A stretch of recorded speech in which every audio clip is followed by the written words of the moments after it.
ಇನ್ನು ಸರ್ಕಾರದ ಮಹತ್ವಾಕಾಂಕ್ಷಿ ಅಕ್ಷರ ದಾಸೋಹ ಮತ್ತು ಈ ಅಂಗನವಾಡಿಗಳಿಗೆ ಪೂರೈಕೆಯಾಗುವ ಆಹಾರ ಪದಾರ್ಥಗಳನ್ನು ಕೂಡ ಕನ್ನ ಹಾಕ್ತಾ ಇದ್ದವರು, ಅಂದರೆ ಅದನ್ನೂ ಕದ್ದುಕೊಂಡು ಹೋಗ್ತಾ ಇದ್ದವರು ಈಗ ಸಿಕ್ಕಿಬಿದ್ದಿದ್ದಾರೆ. ಕೇವಲ ಅಷ್ಟೇ ಅಲ್ಲ, ಕಳ್ಳ ಸಾಗಣೆ ಮಾಡುವ ಜಾಲ ರೆಡ್ ಹ್ಯಾಂಡ್ ಆಗಿ ಸಿಕ್ಕಿಬಿದ್ದಿದೆ.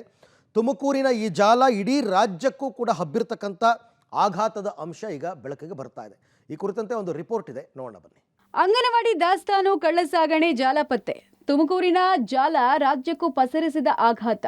ಮಹಿಳಾ ಮತ್ತು ಮಕ್ಕಳ ಕಲ್ಯಾಣ ಇಲಾಖೆಯಿಂದ ಎಫ್ಐಆರ್. ಅಂಗನವಾಡಿ ಹಾಗೂ ಬಿಸಿಯೂಟದ ದವಸ ಧಾನ್ಯ ಕಾಳಸಂತೆ ಮೂಲಕ ಮಾರುಕಟ್ಟೆಯಲ್ಲಿ ಮಾರಾಟ ಮಾಡಿ ಮಕ್ಕಳಿಗೆ ಅನ್ಯಾಯ ಮಾಡಲಾಗ್ತಿದೆ. ಶಿಕ್ಷಣ ಇಲಾಖೆ, ಮಹಿಳಾ ಮತ್ತು ಮಕ್ಕಳ ಅಭಿವೃದ್ಧಿ ಇಲಾಖೆಯಿಂದ ಪೂರೈಕೆಯಾಗ್ತಿರುವ ವಿವಿಧ ಆಹಾರ ಧಾನ್ಯಗಳ ಕಳ್ಳಸಾಗಾಟ ಮಾಡಿಕೊಂಡು ತುಮಕೂರಿನ ಮಂಡಿಪೇಟೆಯಿಂದ ಹೊರಟಿದ್ದ ವಾಹನವನ್ನ ಅಧಿಕಾರಿಗಳು ವಶಕ್ಕೆ ಪಡೆದಿದ್ದಾರೆ. ನಗರದ ಮಂಡಿಪೇಟೆಯಿಂದ ನಾಗವಲ್ಲಿ ಕಡೆಗೆ ಹೋಗ್ತಾ ಇದ್ದ ಬೊಲೆರೋ ಟ್ರಕ್ ಕುಣಿಗಲ್ ರಸ್ತೆಯಲ್ಲಿ ಸಿಕ್ಬಿದ್ದಿದೆ. ಖಚಿತ ಮಾಹಿತಿ ಆಧಾರದ ಮೇಲೆ ಮಹಿಳಾ ಮತ್ತು ಮಕ್ಕಳ ಅಭಿವೃದ್ಧಿ ಇಲಾಖೆ ಅಕ್ಷರ ದಾಸೋಹ ಅಧಿಕಾರಿಗಳು ದಾಳಿ ನಡೆಸಿ ವಾಹನ ತಡೆದು ಪರಿಶೀಲಿಸಿದಾಗ ಕಳ್ಳ ಸಾಗಾಟ ಆಗ್ತಾ ಇರೋದು ಬಯಲಾಗಿದೆ. ಅದು ಏನು ಈ ಅಂಗನವಾಡಿ ಕೇಂದ್ರದ ಆಹಾರವನ್ನು ತಗೊಂತಾರೆ, ಆ ಒಂದು ತಗೊಳ್ಳೋರಿಗೆ ಭಯ ಬರ್ಬೇಕು, ಈ ತರ ಕ್ರಮ ಆಗುತ್ತೆ ಅನ್ನೋದು. ಅದರ್ವೈಸ್ ಇದು ಯಾರೋ ಮಂಡಿಪೇಟೆ ಅಂತೆ, ಮಂಡಿಪೇಟೆಯಿಂದ ನಾಗವಲ್ಲಿ ಕಡೆ ಇದು ಫುಡ್ ನ ತಗೊಂಡು ಹೋಗ್ತಾ ಇದ್ರು. ಮಂಡಿಪೇಟೆಯಿಂದ ನಾಗವಲ್ಲಿ ತಗೊಂಡು ಹೋಗ್ತಾ ಇದ್ರು. ಅಂಗನವಾಡಿ ಅಲ್ಲ, ಮಂಡಿಪೇಟೆ ಅಲ್ಲಿ ಯಾರೋ ಆಟೋದಲ್ಲಿ ಬಂದು ನಮಗೆ ಅದನ್ನ ಕೊಟ್ಟರು ಅಂತ ಚಾಲಕ ಹೇಳ್ತಾ ಇದ್ದಾನೆ. ಅದು ನಿಜವಾದ ತನಿಖೆ ಆದ್ಮೇಲೆ ಗೊತ್ತಾಗ್ತದೆ ಅದು ಎಲ್ಲಿಂದ ಸಿಕ್ತು ಏನು ಅಂತ ಹೇಳಿ.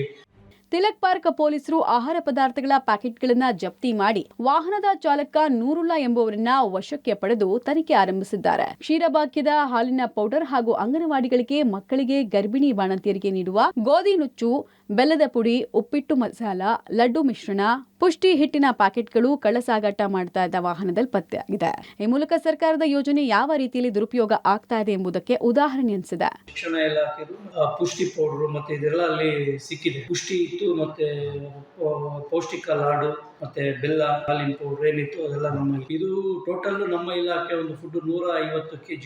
ಇದು ಯಾರು ತಗೊಂಡು ಹೋಗ್ತಿದ್ರು ಅವ್ರಿಗಿಂತ ಯಾರು ಕೊಡ್ತಾ ಇದಾರೆ ಅನ್ನೋದನ್ನ ಹಿಡಿದ್ರೆ ಅದು ನಾವು ಕ್ರಮ ತಗೊಳ್ಳೋಕ್ಕೂ ಅನುಕೂಲ ಆಗುತ್ತೆ. ಆಮೇಲೆ ಕ್ರಮ ತಗೊಂಡ್ರೆ ಭಯ ಬರುತ್ತೆ. ಮಂಡಿಪೇಟೆಯ ಗೋದಾಮು ಪರಿಶೀಲನೆಗೆ ಅಧಿಕಾರಿಗಳು ಹಿಂದೇಟು ಹಾಕಿರುವುದು ಅನುಮಾನವನ್ನು ಮೂಡಿಸಿದೆ. ಪತ್ತೆಯಾಗಿರುವ ಆಹಾರ ಪದಾರ್ಥಗಳ ಪ್ಯಾಕೆಟ್ಗಳ ಮೇಲೆ ಯೋಜನೆ ಇಲಾಖೆ ಗುರುತಿದೆ. ತುಮಕೂರು, ಕೊರಟಗೆರೆ, ತುರುವೇಕೆರೆ, ತಿಪ್ಟೂರು, ಪಾವಗಡ ತಾಲೂಕುಗಳ ವಿಳಾಸ ಇದ್ದು ಕಾಳಸಂತೆಯಲ್ಲಿ ಮಾರಾಟ ಆಗ್ತಾ ಇರೋ ಪ್ರಕರಣದ ಹಿಂದೆ ದೊಡ್ಡ ಜಾಲವೇ ಇದ್ದು ಉನ್ನತ ಮಟ್ಟದ ತನಿಖೆ ನಡೆಯಬೇಕಾಗಿದೆ. Manjunath, public TV, Tumakuru.